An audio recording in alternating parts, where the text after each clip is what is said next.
Mga kababayan, magandang araw, magandang gabi, magandang umaga, magandang hapon sa ang mang panig ng mundo, sa ang mang bahagi ng Pilipinas.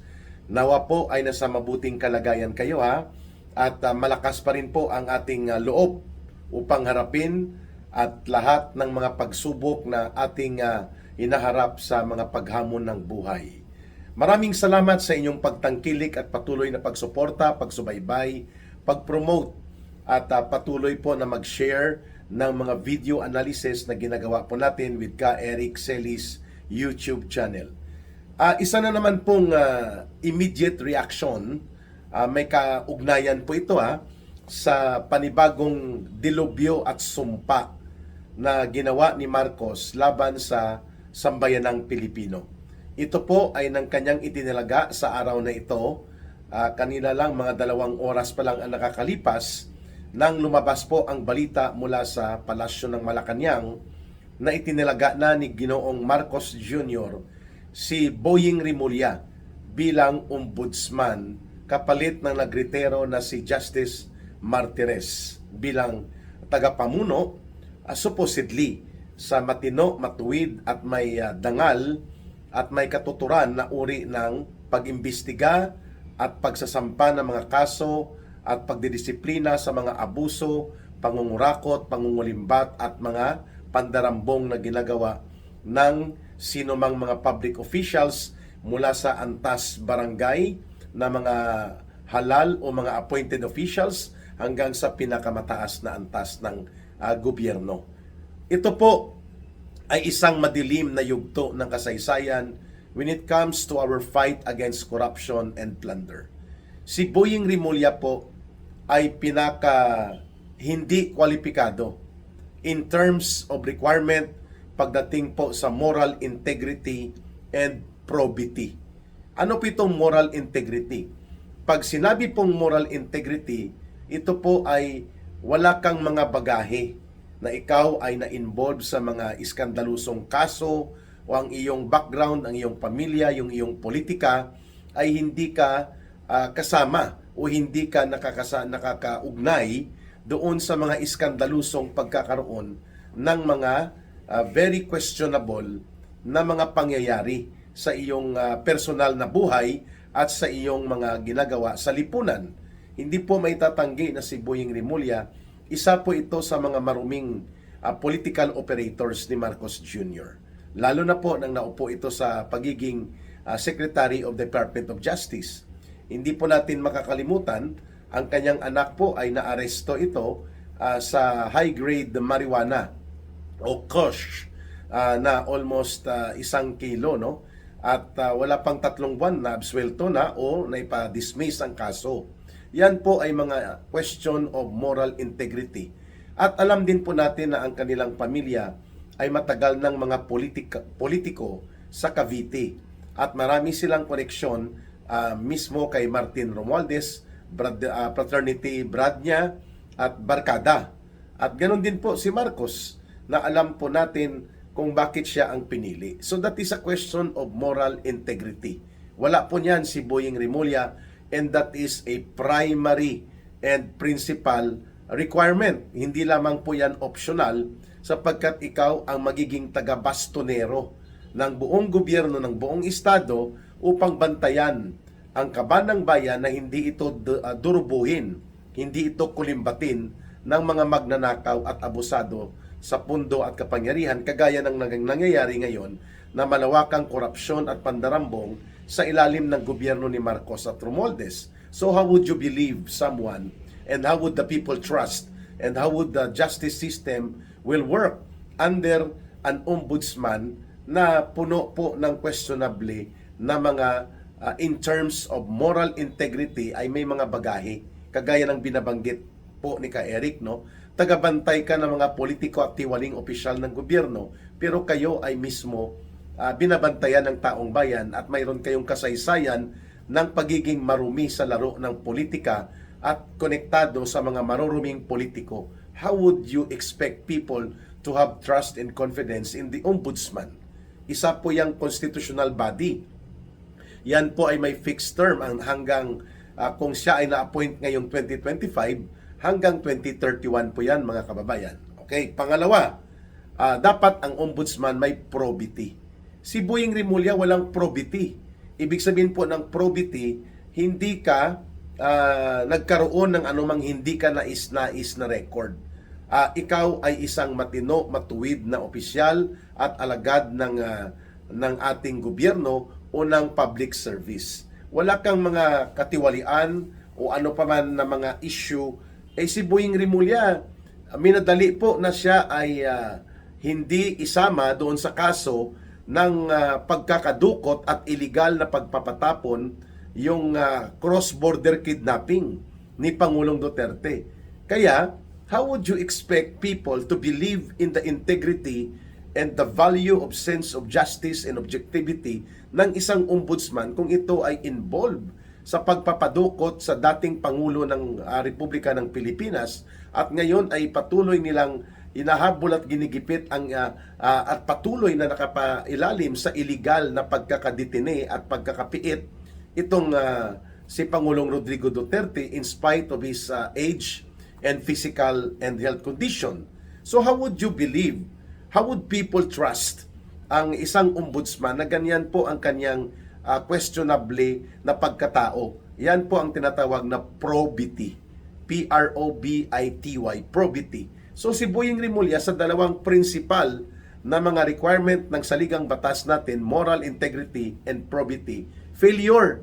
Pero baliwala kay Marcos yon, sapagkat hindi naman po para sa pagtatanggol sa kaban ng bayan at para habulin ang mga mangungurakot, mga durubo at mga magnanakaw at mga mandarambong sa gobyerno.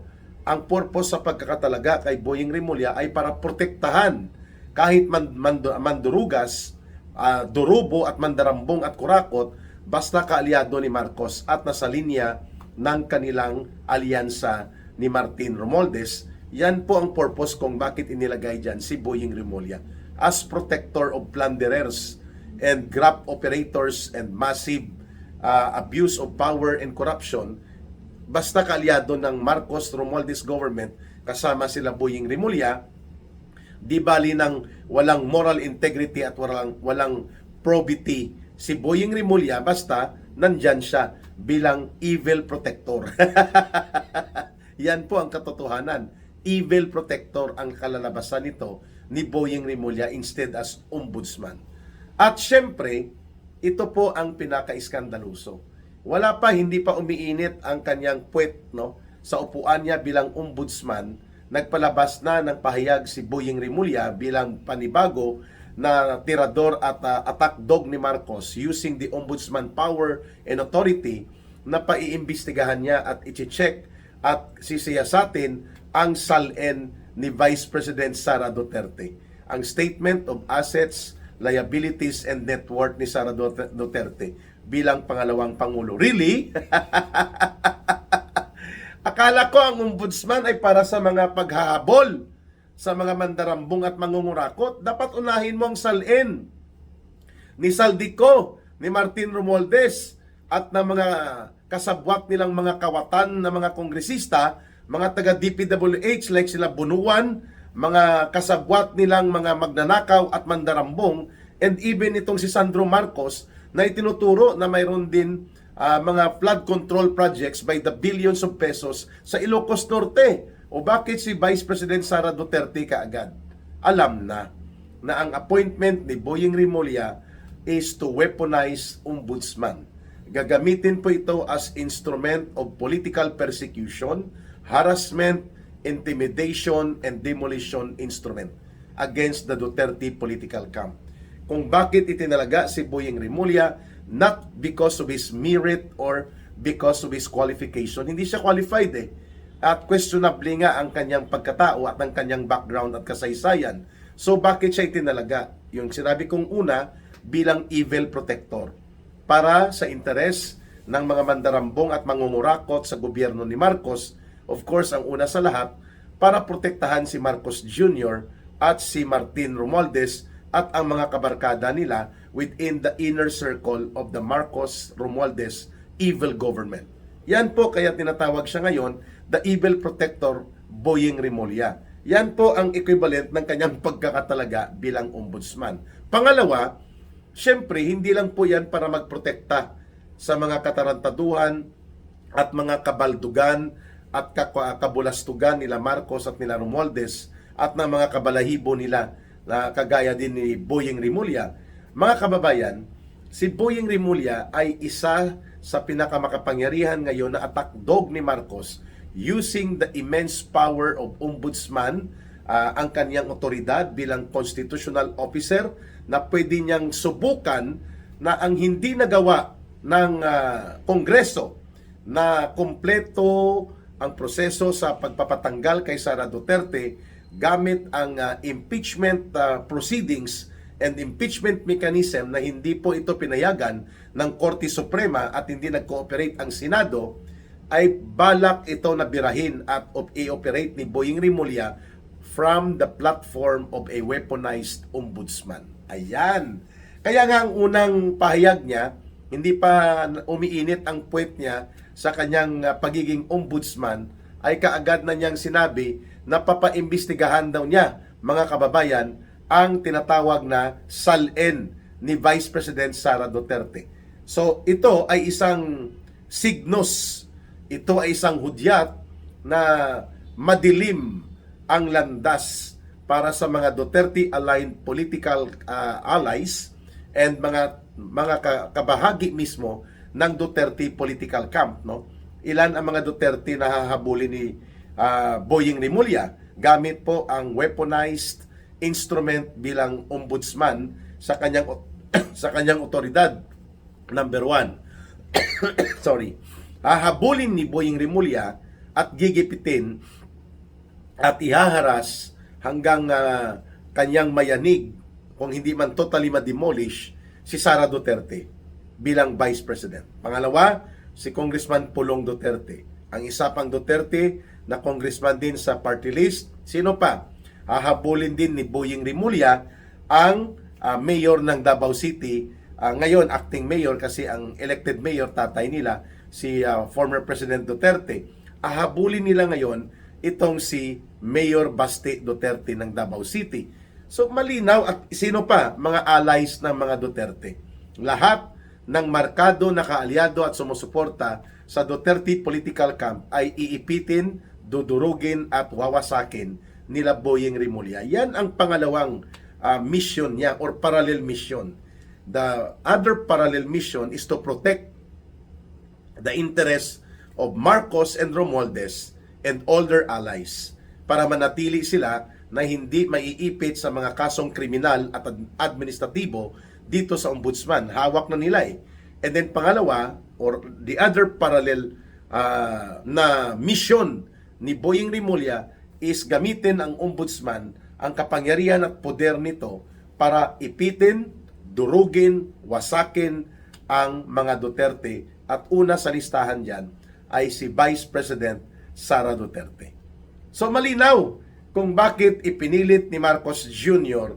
in spite sa opposition, in spite sa kontrobersya at iskandalo, in spite sa mga reklamo ng iba't ibang mga sektor, si Boyeng Rimulya ay hindi itinalaga na ombudsman sa loob ng 6 na taon yan na termino yan, hindi para siya ay magprotekta laban sa mga protektahan niyang interes ng taong bayan at ng gobyerno, laban sa mga katiwalian at pangungurakot. That is not the purpose of Boyeng Rimulya. The purpose of the appointment of Boyeng Rimulya by Marcos is for Boyeng Rimulya to serve as a demolition man at gagamitin niya as a weapon of political persecution, political harassment, and political demolition job against the political enemies ng kanyang boss at kabarkada niya at kabalahibo na si Marcos at si Romualdez, at ang target nila ang Duterte political camp. Hindi na po yan bago, pero ngayon nagkaroon na siya ng poder at otoridad. So anong dapat gawin dito ng taong bayan? Magpatuloy po tayo sa pagreklamo. Magpatuloy po tayo sa pagprotesta. We have the social media. We can speak out our mind. May nakalimutan pa ko maliban sa mga Duterte political group and political allies at ang mga Duterte remnants ng pamilya Duterte na target ni Marcos at Romualdez at nila Rimulya na i-demolish by way of political demolition job using the power and authority of the Ombudsman sa pagsasampa ng mga kasong kriminal at administratibo at iba pa na nasa poder ng isang ombudsman. Target din po nila si Congressman Kiko Barsaga. Malamang sa malamang po yan sapagkat minarkahan na po si Kiko Barsaga na isa sa mga maingay na kritiko ng gobyerno ni Marcos at Romualdez at hindi po siya nag-aalangan na frontally at harap-harapan kung pumuna at bumatikos laban sa katiwalian at katarantaduhan ng gobyerno ni Marcos at Romualdez. So itong batang congressman ng ito ng Cavite ay target din ito ni Boyeng Rimulya at nila Marcos at Romualdez. So ang punto natin dito, ito po ay pagpapakita na si Marcos Jr. ay hindi seryoso na kanyang lulutasin at kanyang pipigilan at babaguhin ang kultura ng pandarambong at pangungurakot na nagaganap sa gobyerno, lalo na lumala at lumubha ito under his administration together sa kanyang pinsan na si Martin Romualdez. Ang pagkakatalaga ni Boyeng Rimulya is not about fighting corruption and plunder. It's about perpetuating them in power kahit mandarambong at kurakot, kahit bulok at abusado sa poder ng mga opisyal ng gobyerno na nakalinya kay Marcos at kay Romualdez, poprotektahan nila.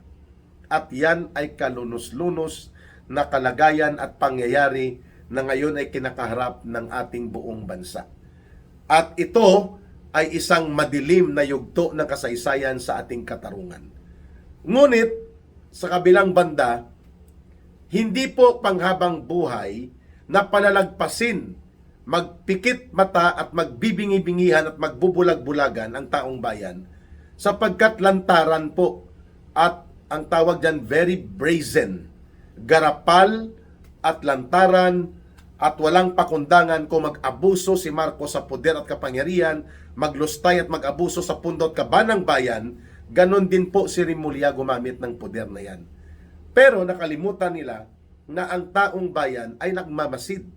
Hindi po ito permanente na tahimik, pipi at bulag ang mga mamamayan. Siguro ang mga dilawan, ang mga pinklawan, ang mga kaalyado at kaibigan nila mga komunistang terorista at ang mga hilaw na komunista at lahat ng mga nakikinabang na mga politiko na binubudburan ni Marcos at ni Romualdez ng pondo, pera at proteksyon kasama dito si Rimulya, hindi nila ito pupunahin kasi nakikinabang sila.